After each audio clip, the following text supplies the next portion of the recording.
experience with having their work published.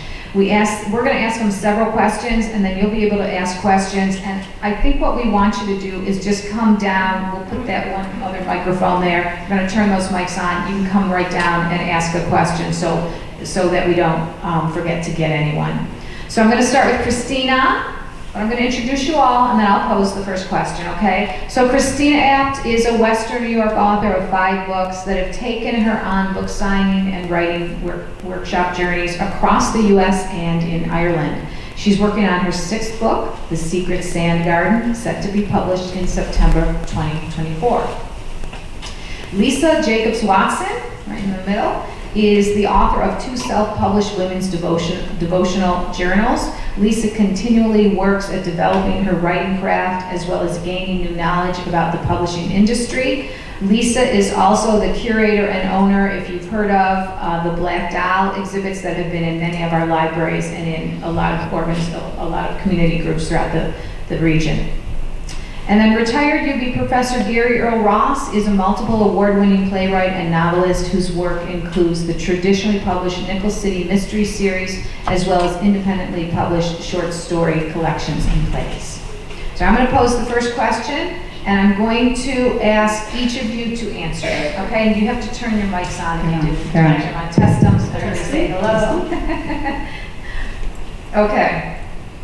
Do you have, I'll start with Christina, do you have 1 or 2 good resources to recommend that provided useful and helpful information to you as a writer? I do. First of all, good morning, good afternoon. I'm not sure we're still in the We're morning. still And morning. thank you for coming. My one tip for all of you is something I learned when I self-published my first book. It's called Publisher's Lunch. It is a newsletter. There are several variations of it. You can pay for it, or if you're like me or like most indie publishers, you're going to look for the free version. The free version comes out every day, Monday through Friday, I believe, free, and at lunchtime, thus Publisher's Lunch. What it gives you is information about the publishing industry on a very broad basis. People who are agents, people who are editors, any kind of resource that you might need in publishing your book. They'll tell you people who have changed from one publishing house to another, people who are accepting new writers, what genres they're interested in, and things like that. So again, it's Publisher's Lunch. If you sign up for the free version, you'll get something in your inbox every day. I signed up back in 2014, and I still get them. There are more expensive, or more than free, but different variations that will give you more information if you get really serious and want to start investing in those ways. You can have those options as well, but just go look for publisherslunch.com, check it out, and then there's, you'll find all the variations. Dig for the free. It's there, you just have to look for it. Lisa? Yeah, I would agree. And just repeat after me, technology is my friend.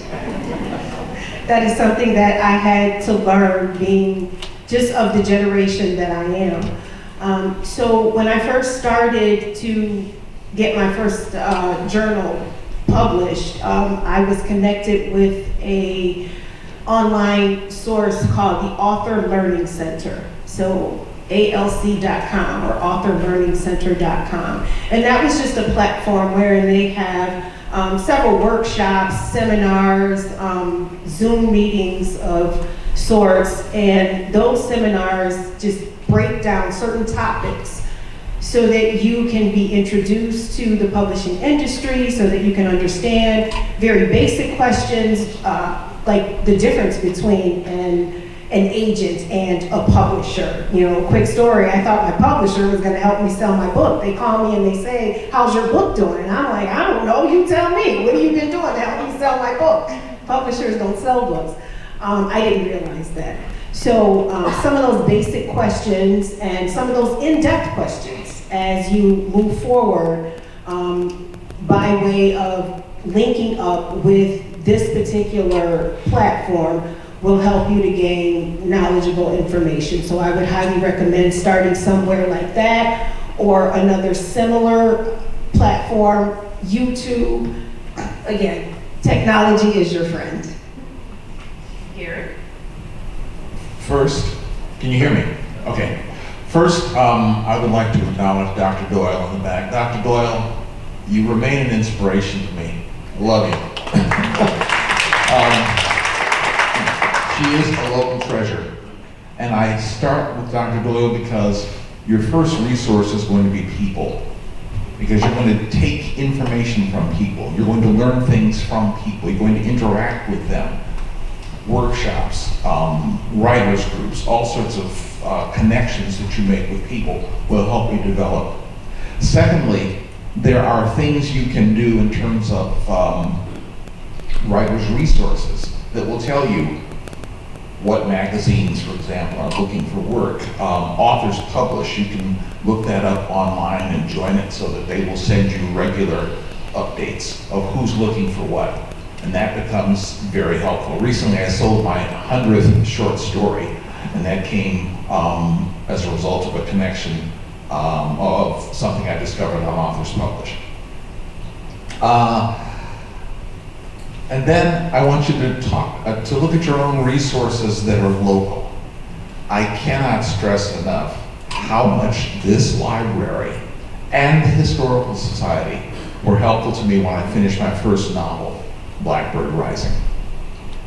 The novel was set in Buffalo in 1901, and it's set at the Pan American Exposition, and I exhausted every resource they had in this library and the Historical Society and the National Archives in Washington, because I also portrayed the McKinley assassination in that book. It was a wonderful experience for me, and I just learned so much past that point. So look at your local resources as well. So, Gary, sticking with you, one of my questions was, did you use any local resources, like illustrators, publishers, copywriters? Obviously, you use the Historical Museum and the library's resources, but what about individuals or individual companies? Anything that was helpful? I had a lot of people connections with the Just Buffalo Literary Center, where I've been a member for 40 years or so. And I did not use local companies for research, although I was contracted to write a book on fair housing for children, and one of my students, Anwar Morris, did the illustrations for that. It's called Dots. It's my best-selling book, and I did it for $100 fee and get no royalties, so that's okay. I'm proud of the work, and Anwar got the same $100 for the illustrations, but that established a connection. Now, this was many years ago. This was in, 2002? And Anwar is now a professional commercial artist in New York City. And he was in my summer course when I mentioned I was going to do this book, and he said, "Can I do some drawings for that?" I read them the script. I said, "Sure." Once he did those, bingo, I had my artist. Great. Lisa, how about you? Not necessarily. So my brand is journaling. I've published 2 women's devotional journals. There's not a lot of pictures in there. As a new author, I found myself on Canva. I found myself just kind of hiring out, looking outward to whoever was available, really, just for maybe the cover, front cover, back cover, that sort of thing. I would certainly be open to allowing a local artist of any kind, local illustrator, to collaborate with me on any project. I think that's part of what we do as community, to make sure that we connect, that we network, be involved with platforms like this. So my particular projects don't involve a lot of illustrations, but that whole idea of connecting with community and making sure that you are involved with the people in your circle and in your community, in your local colleges, at your local libraries. I mean, these are all resources. So there are people, yes, in your community, probably in your neighborhood, that I'm sure would be willing to connect if it is conducive to the project that you're working on. Great. And Christine, I'm going to ask you the same question, but if you didn't use any locals, did you? I did. Good. Okay, let's hear what you So my first book that I never talk about is a book I wrote when my grandchild was born, and it was called What Will You Call Me? And I was in Hamburg at the time opening La Metro, and I was a columnist for the Sun newspapers. And there is an incredibly talented artist by the name of Sylvia Sheridan, and her drawings are whimsical. And so I asked her if she would illustrate my words for my grandson's book when he was born, and she did. And so I guess my suggestion, my next two books, my next book was published by Brian Meyer, Western New York Wares, and it was about women and food in Western New York, and I wanted it to have that kind of a home feel. And so a wonderful artist, again in Hamburg by the name of Debbie Gabler, created the cover. My next two were photos. So it was really easy. I was working in my profession with a graphic artist, and so he was able to create those covers with the photographs. My real piece of advice is we have so many incredibly talented people in this community, not only artistically, but in editing and in writing and in all the ways that you're going to need that help as you work through your books. Find them, ask other people, look for them online. You know, you'll see, especially now with social media, people put what they're working on, or they put a drawing or a sketch or something. If you see something that appeals to you, find that person, talk to them. Most often, you know, we're all artists. We all like to have someone to collaborate with, and I think that's a great way to do it, and Buffalo has so many of them. Great, and we'll stick with you, Christina. This is going to be the final question I ask, so if you want to ask questions, come on down to the end where the microphones are. Ballpark figure. How much does it cost to publish or self-publish? So you can publish a book for a very small amount of money, but here is my best piece of advice that comes along with that. I self-published my first book in 2014. It'll be 10 years next year. I can't believe how fast that's gone. You can do it all by yourself and publish a book and get it out, but there are over 1 million books published every year. The average sales of an independent author are 100 books. You can increase those odds by making it professional. When I first published, indie book publishers, independent book publishing authors were considered the dirt under the heels of the publishing industry, even lower, if you could go lower than that. And I knew the only way I could change that was if I partnered with people who were professionals in the industry. Save up your pennies. It's not going to be inexpensive, but find a professional designer, not only for your cover, but for the inside of your book. It matters the way it looks inside. Make sure that when someone reads through that book, whether it's online or not, it's going to feel good to them. Save up your pennies, as we've heard today multiple times. Hire an editor. And make sure that and if there's someone in your family that is capable. My daughter was the head of the English department for Williamsville South. She is brutal in her design of, you know, what goes together with words and how spelling goes. I also was educated by nuns all my life. Spelling is a way of religion. It's not just a way of writing a book. Pay someone to do it for you. It doesn't matter if it's someone you know or if it's someone you find online. It will be so worth your long-term result. And so in the end, I've paid anywhere between, now going back 10 years, remember, so I can't tell you these prices are exactly right, but somewhere between $1,500 and $2,000 to have the book professionally designed, interior and outside, and edited. It's worth every penny. And if you can find people to do it because they love you, that's great, but make sure they're doing the job not because they love you, but because they're good at it. Lisa? Yeah, I would agree. The investment is worth it. So the first time around, I just wanted to get a book published. My story, quickly, is that I was a graduate student at Medaille College, and the question came up, what are you going to do with this graduate degree? And I had no idea what I was going to do with my graduate degree. I just wanted a degree. I was already fairly secure in my job.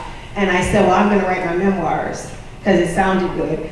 And I ended up actually doing that. And so with that pressure that I put on myself to just get it done, I started researching publishers.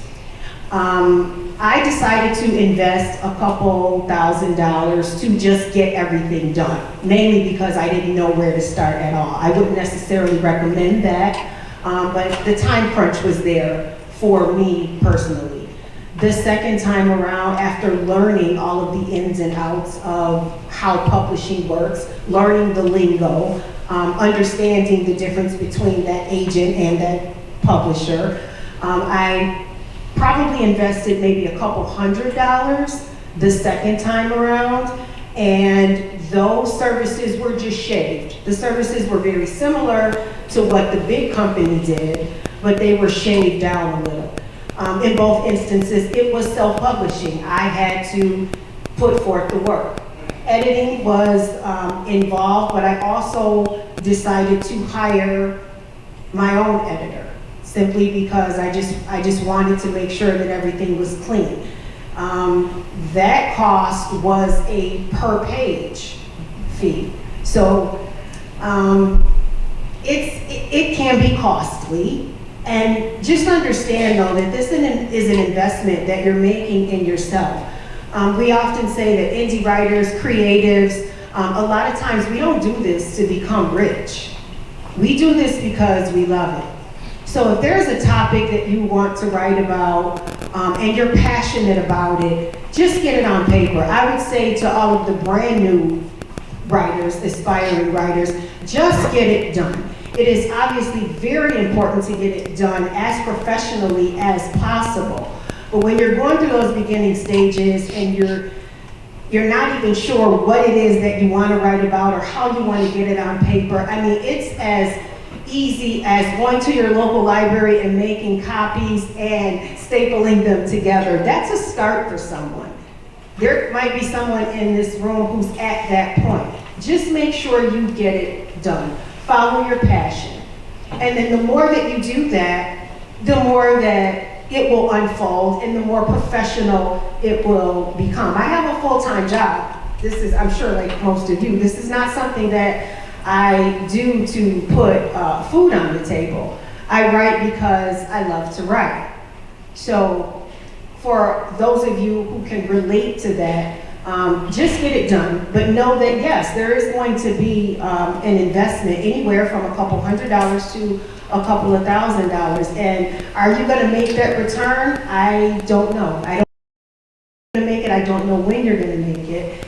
But I will share with you, I heard the great poet Nikki Giovanni say once, you know, we write because we love to write, and then if we're lucky, 100 years after we're dead, we'll be famous. And that's pretty much how it works. Gary? I'm a straddler. That means I step across genres, publishing, whatever. I've been traditionally published, and a former company, local, published my first novel after I had an agent, and it went through the then 6, now 5 major publishers, and they rejected it. And so the local Full Court Press, run by Linda Levitt, published Blackbird Rising. My mystery novels have been published traditionally, but I had had 3 published short story collections, and the cost was not great because they were previously published stories, which meant they had already been edited, and I simply collected them and made a few tweaks and changes to, like Shimmerville, for example, has a frame story that wasn't published, but the frame story tied all the other stories together. So you're looking at least a few $100s and up to a couple $1,000, okay? And I also say I straddle because I write fiction, I write plays, I go back and forth. Okay. Okay, it looks like there's a question right here. Do you have a question? Okay. Yeah, with the, at least one study that I saw, I'm not sure how reliable it was, the reading public is getting smaller. And with that, have you looked into audiobooks? And if so, how has it affected your sales? And if not, if you know of any reliable studies on how much audiobooks affect sales? Anybody want to hear here? Gary? Audiobooks don't sell as well as you'd think, and the return on audiobooks is small. And I say that as someone who, I have had some theater training, which is why I bounce back and forth between drama and fiction, but I do the audiobooks for my publisher, small publisher, and I've done my 4 mystery novels and 3 others in a mystery series. Now, audiobook sales add a little more revenue, but not a lot. And let's just, but Christina mentioned that 1 million books are published each year. Actually, it's 1 million are traditionally published. An additional 1 million in this country are published, self-published. The average book across the board, okay, that's 2 million books published. About 4,000 might get coverage in something like Publishers Weekly. 500 might wind up somewhere on somebody's bestseller list. 300 or so may wind up on the New York Times bestseller list, which means you have almost 2 million other books that are getting short shrift. The average book sells 300 copies or less. You're not doing it for the money. And that's for traditional and non-traditional. And marketing is a problem for everybody. Mystery writer Les Roberts had a long career writing for The Lucy Show and The Man from Uncle and other TV shows. Then he retired to Cleveland and he started writing mysteries. And his very entertaining mystery, Full Cleveland. Now, a full Cleveland is slang for a leisure suit. Raise your hand if you're old enough to remember what a leisure suit is. Full Cleveland is a very fun book. It was published by St. Martin's Press. Unfortunately, the same year they published Silence of the Lambs. Guess where the advertising money went? Les got a raw deal in that sense also, because advertising, marketing becomes a problem for everybody. They will market their bestsellers, and the other books are expected to be on the coattails, and they will still sell on an average 300 copies. Do not expect to get rich from writing. Okay, and I've edited books. I don't do that anymore, so before you ask. But I've been a professional editor for hire. Now, I knew I was doing it at a rate that people could afford. I charged $1 a page. Professional editors in New York City charge about $5 a page. So if you have a 500-page book, you're looking at $2,500 before you do anything else. Okay? Okay, we got another question right here. Hello, I got a question. I also have a book that I've been writing on for the last 4 years. I'm almost done.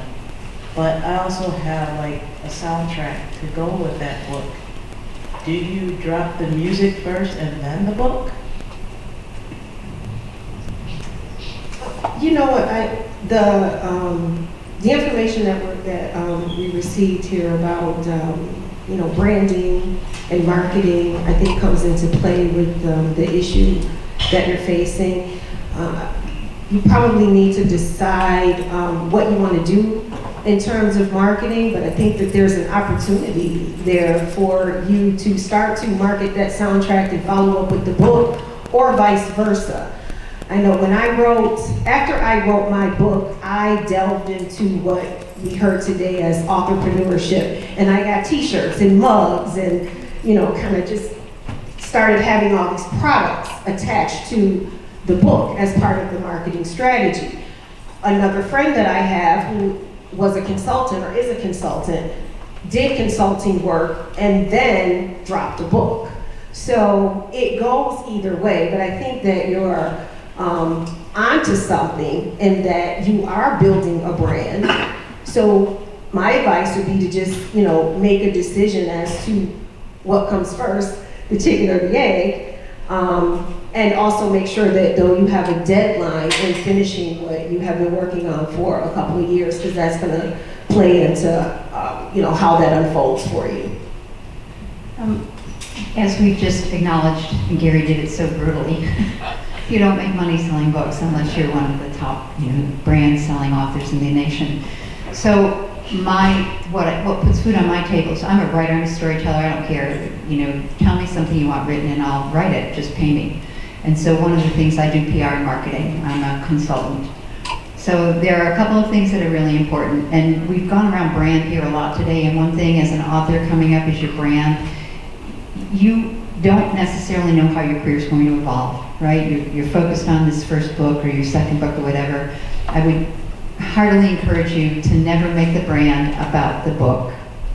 You are the brand. You, the author, are the brand. Your books are you may write, I write in 4 different genres so far. So if I was to promote myself as a historical fiction author, well, all of a sudden I'm writing a book that isn't that, and I'm going to totally confuse my market. Make yourself the brand. If that makes you uncomfortable, then you probably aren't looking to be a published author trying to make your career, because you have to be able to have your name be in the marquee. Okay, so that's the first thing. Second thing is, you will never have enough material to market. Never, ever, ever, especially if you have a number of books. I'm sorry, I can't remember everybody spoke, but one of the things was, you have the traditional ideal in the publishing industry is you have 1 year from the time you publish your book and then that book is dead. Well, that's not true anymore, because we indie publishers have come along and we're willing to talk about books that we've published. I just finished doing 2 presentations about a book I published 9 years ago. It doesn't matter how long ago you published it anymore, it's how you promote it, it's how you make people want it again. You have got 2 pieces of material, a book and music together. I agree with you totally. It's not about dropping them or when to drop them. You have to make a strategic, integrated marketing plan. What comes first, and then you only reveal slices of it. You need to take time to let this out. So someone said they started marketing your book 5 months before it started. That's a minimum. If you've got a book that, and especially when someone backing you, take it and reveal it a little bit at a time. Your cover reveal, you're so excited you finally got your cover, you want to put it right out there. You put it right out there once, you're done. There's nothing left to it. Reveal it in bits and pieces, dribs and drabs. Squeeze every bit of marketing that you can out of whatever it is, whether it's the music, whether it's make your own trailer. Most everybody knows how to take video, put pictures in a video, make your own trailer for a book. Let it go on. Real quick, I was invited to speak in Ireland for a writers' festival. I took their logo and then divided it into 16 squares, and every day revealed a different square, until finally, I got 2 weeks out of that thing, as people kept building the suspense, right? Don't underestimate how much material you have there, and you decide for yourself what you think people will be engaged with most, and then start, but little bits at a time. Remember, don't give away too much and all of a sudden you're done and you have no way to continue. Market what nobody's even read or heard yet. Here. Christina is right. You are the brand. I decided to become a writer 62 years ago. Okay? I started trying to sell 60 years ago. I sold my first short story 54 years ago. I'm the brand. It took me a while to focus. I majored in English, was teaching. My plan was to write the great American novel or the great American play. But somewhere along the line, I started publishing mystery stories. And then one of my plays won a freaking Edgar Award from Mystery Writers of America, meaning it was the best mystery play of 2005, nationwide. And I thought, maybe I should be writing mysteries. And then I decided Buffalo needed a private eye. Other great cities had great private eyes, so I decided to bring Gideon Rhymes to Buffalo. It took me all that time, from the age of 10 till now, the age of 72, to realize where I belonged and what I needed to do. Be open to what happens to you. Be open to the things that develop, and you say, hey, maybe I should have been doing this, or maybe I should move in this direction. Don't get hidebound. Don't marry anything but a person. Do not marry a word, an idea, a circumstance. Be flexible. Can I just real quick piggyback onto that? You've heard a lot of information today, statistics, all kinds of reasons why things will and won't work. None of it matters. What matters is you. Whether you believe in it, whether you think you're the best, whether you think your story is good enough for somebody to read, that's all that matters. And if you have that self-belief, and if you go after it that way, the idea of can't find an agent. When I believed in a book I wrote that's never seen the light of day, I wrote to the best agent in New York City, Liv Bloomer. She's internationally known. I sent her an email, I sent her the book, and she answered me, not once, but has continued to answer me over the years. Why? I don't know. I just wanted it. I just wanted it really badly. So that's what, don't worry about what all of us sitting up here told you today, other than take it, filter it through your personal screen, and then figure out how you want to do it. One last word from Gary. Okay, I have a play opening this coming week, this coming Friday at the Paul Rosen Theater. The actors have been working very hard to bring this play to life, and I decided to give up my royalty so the actors can get paid. So somebody should show up for them. What's it called? The play is called Split Wit. It is a murder mystery wherein the only witness to a murder suffers from a severed corpus callosum, the bundle of nerves that connect the two halves of the brain. So his visual center cannot connect with his speech center. He cannot explain what he saw. And my detective, and it's the second full-length play with Detective Maxine Travis, who is now a supporting character in my Nickel City Mysteries, the detective has to figure out how to get him to reveal what he saw. And the actors have been working very hard, and I have done nothing but stop in, check on rehearsals, and stay out of their way. Thank But let's you. talk real quick, the theater that he's doing it for and the actors, it's a disability, it's a theater dedicated to Yes. people who have disabilities, mental and physical. Inclusive Theater of Inclusive Western New Theater of York. Western New York. So the actors you're going to see are people who do not get the opportunity to do this. And this inclusive theater has been around for about 15 years now. The actors are incredibly talented despite any disabilities they have. So when you put that together with a playwright of this ilk, you gotta go. It's online in Inclusive Theater of Western New York. You can get your tickets, find it on Facebook, Instagram, she's all over. Thank you. So